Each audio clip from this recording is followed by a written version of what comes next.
Did you know there are parts of that Black history so powerful and transformative that they were deliberately erased from textbooks?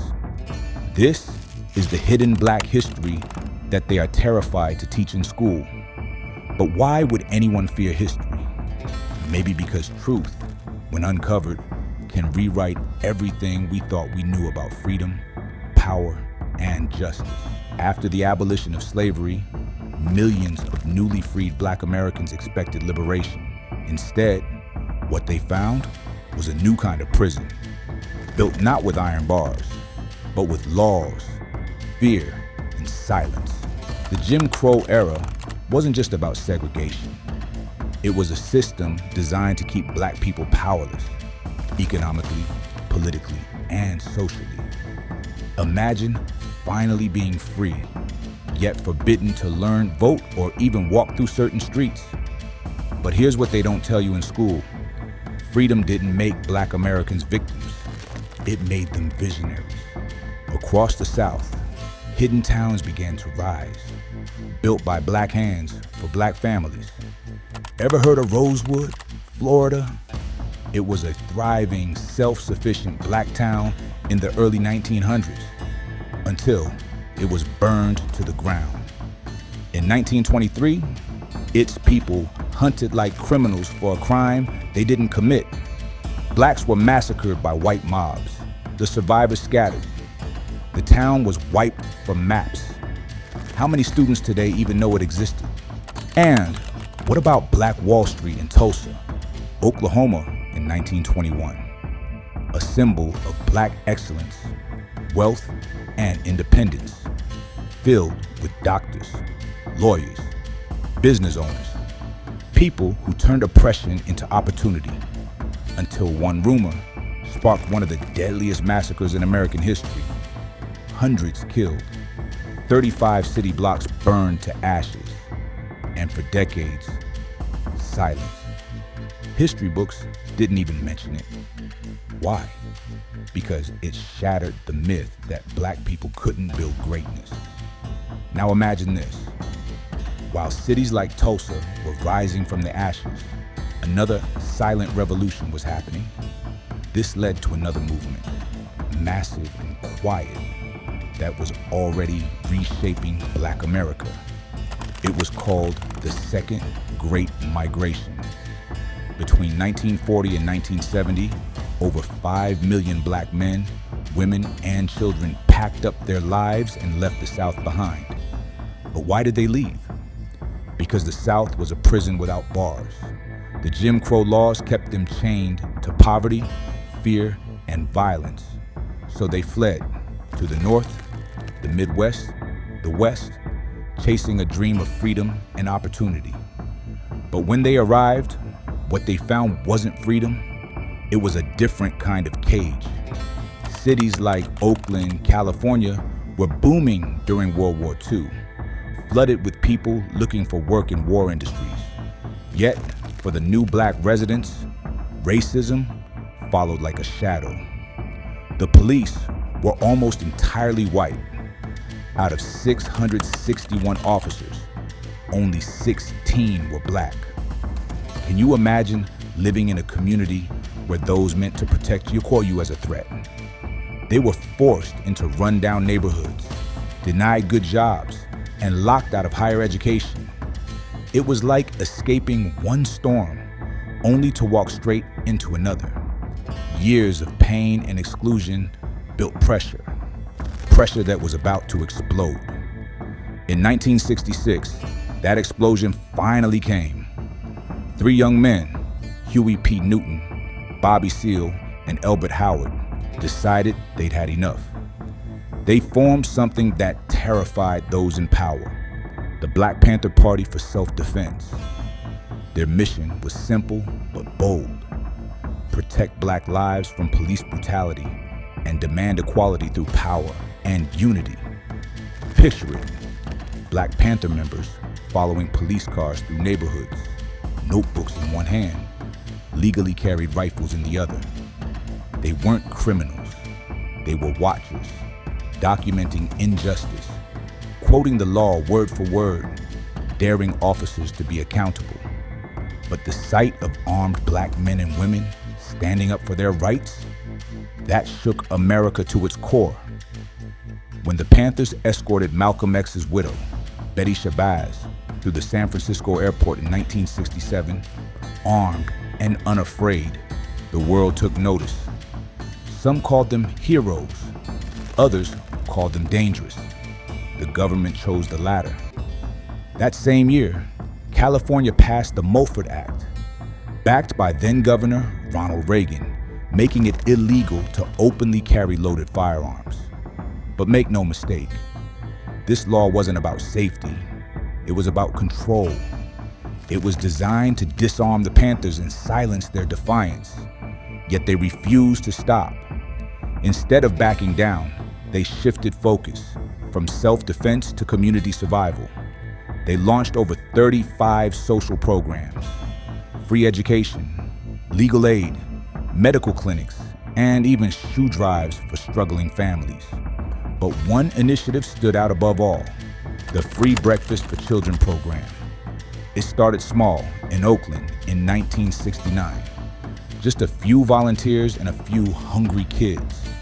But soon, it spread across America, feeding thousands of children every morning before school.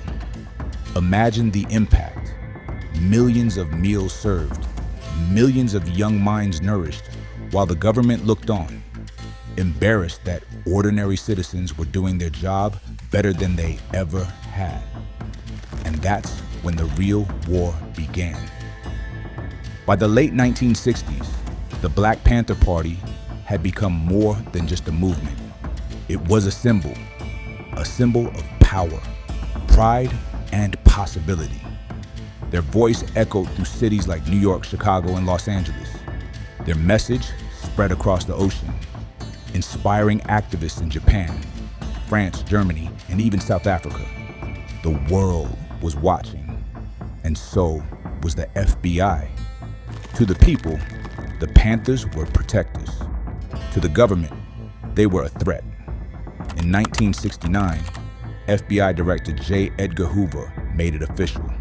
He declared the Black Panther Party the greatest threat to the internal security of the United States. Think about that for a second. Not the Ku Klux Klan, not neo-Nazis, not white supremacist militias, but a group of young black men and women feeding children and defending their communities. So the FBI launched a secret war, a covert operation known as Counterintelligence Program, or COINTELPRO for short. Its goal? To destroy the Panthers from within. They used informants, forged letters, fake news stories, wiretaps, and surveillance. They even sent anonymous threats pretending to be from rival groups, all to create chaos and mistrust inside the movement. They didn't just want to stop the Panthers, they wanted to erase them. One of COINTELPRO's main targets was the Panthers' Free Breakfast for Children program. Why? Because it worked. Because it showed the world that black communities could lift themselves up without government help. Because it made the government look powerless and the Panthers look powerful. The FBI couldn't let that happen. Then came December 1969, the month that changed everything. In Los Angeles, local police, working hand in hand with the FBI, launched a 5-hour assault on the Panthers' Southern California headquarters. The sound of gunfire filled the air. Walls were shredded with bullets. When the smoke cleared, the Panthers had lost lives, but not their will. But worse was still to come. A few weeks later, in Chicago, another raid was planned. At 4:45 a.m., police stormed the apartment of 21-year-old Fred Hampton, one of the most inspiring leaders of the Black Panther Party. They fired nearly 100 shots. Fred Hampton never had a chance. He was shot and killed in his sleep beside his heavily pregnant lover. Another fellow Panther, Mark Clark, was killed. The FBI called it a shootout, but historians call it what it truly was, an assassination. It wasn't just bullets that killed Fred Hampton, it was fear. Fear of what he represented, a young, fearless black man who could unite the poor, the oppressed, and the forgotten. And that's something the system was never built to allow. After the death of Fred Hampton, the message was clear. No one was safe. The FBI's war on the Black Panther Party wasn't just about bullets or raids. It was psychological, strategic, ruthless. They infiltrated local chapters, spread rumors, and turned brothers against brothers. Soon, internal divisions began to tear the movement apart. Funding dried up, leaders were imprisoned, some disappeared. The once mighty roar of the Panthers started to fade into silence. By the late 1970s, the movement was hanging by a thread. And by 1982, the Black Panther Party, this revolutionary force that had once shaken America to its core, was officially dissolved. But this spirit, that never died. When the truth about COINTELPRO was finally exposed, the public was horrified. For the first time, Americans saw the ugly truth, that their own government had spied on, sabotaged, and murdered its own citizens, simply for demanding justice. Under pressure, the FBI issued a rare apology. They called it wrongful uses of power. But can you really apologize for a generation of pain? Even in death, the Panthers' vision lived on. Their programs, community health care, free breakfast, legal aid, became models for future government initiatives. Their ideas, self-determination, resistance, and empowerment sparked movements all over the world. Many former Panthers rose again in different forms. Some entered politics, like Charles Barron, Nelson Malloy, and Bobby Rush, who took the fight for justice from the streets into city halls and Congress. And if you look closely at today's world, you'll still see the echoes. From community activists to movements like Black Lives Matter, the same fire burns. Modern warriors walking the path the Panthers paved. The names change, the faces change, but the struggle is the same. Because as long as the truth is hidden, as long as history is edited to make the powerful look innocent, there will always be a new generation ready to rise. And maybe that's what they're really afraid of.